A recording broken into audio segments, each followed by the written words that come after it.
Good evening, everyone. Welcome to the channel. Before I begin, here are my disclaimers. Today I am going to give you an update about ICHOR Holdings LTD quarterly report.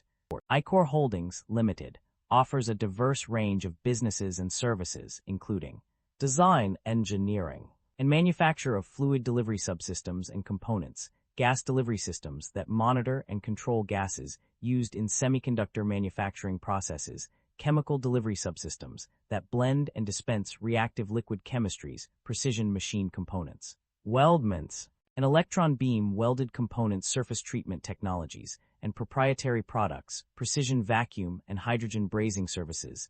These businesses cater primarily to equipment OEMs in the semiconductor equipment market in Japan. ICHOR Holdings Limited stock price has crashed by over 50% within the past year due to several significant news events. A major contributor to this decline was the company's first quarter earnings miss in May 2025, where it fell short of both EPS and revenue consensus estimates. This underperformance led to a 23.2% drop in shares on that day.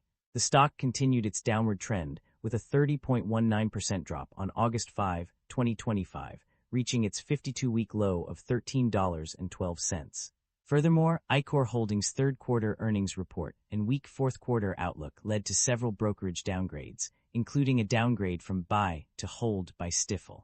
This resulted in a 30% drop in shares on November 4, 2025.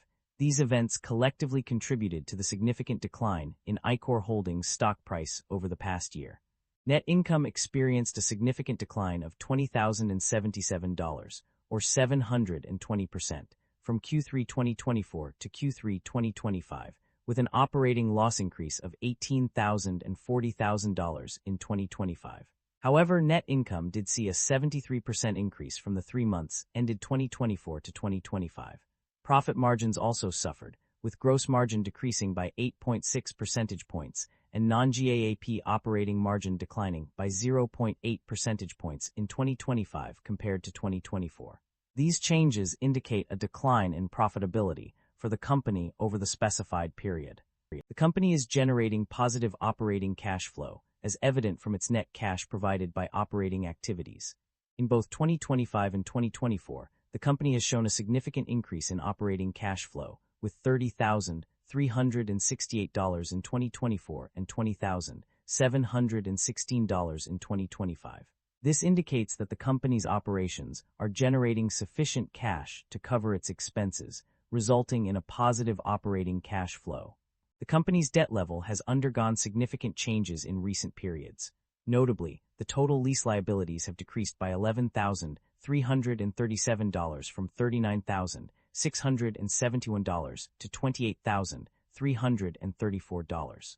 Additionally, long-term debt, less current portion, has also seen a decrease of $3,822 from $121,023 to $117,201. However, interest expenses have shown mixed results.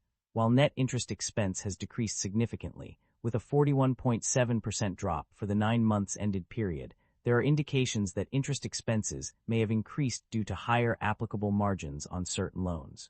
Management's outlook and strategy. The company's management has provided insight into their outlook and strategy.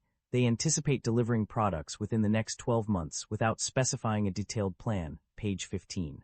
However, they do mention that they will be consolidating their North American footprint as part of their long-term strategic plan, which may result in additional expenses, page 27. Management is cautious about making forward-looking statements due to potential risks and uncertainties, page 28. Nevertheless, they are focused on introducing new products to retain existing customers and attract new ones, page 34. They also express confidence that their cash reserves will be sufficient for at least the next 12 months, with plans to fund business operations through sales, operating cash flow, credit facilities, and equity offerings, page 38. Overall, management's strategy appears to prioritize product development, consolidation of resources, and maintaining financial stability. The company's financial summary reveals that it has taken a conservative approach to shareholder returns. Specifically, the company has chosen not to pay dividends or engage in share buybacks, indicating a focus on retaining earnings for future growth and investment opportunities. This decision suggests that management is prioritizing long-term sustainability over short-term gains. Concerns about inventory buildup are evident in the financial summary.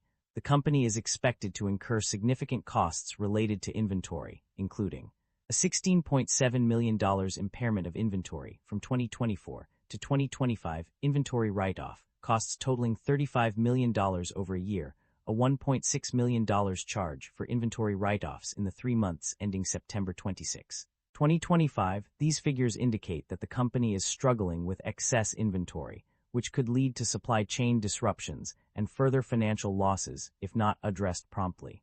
That concludes the financial summary for ICHOR Holdings Ltd. Feel free to comment below, and I will be happy to answer them when possible.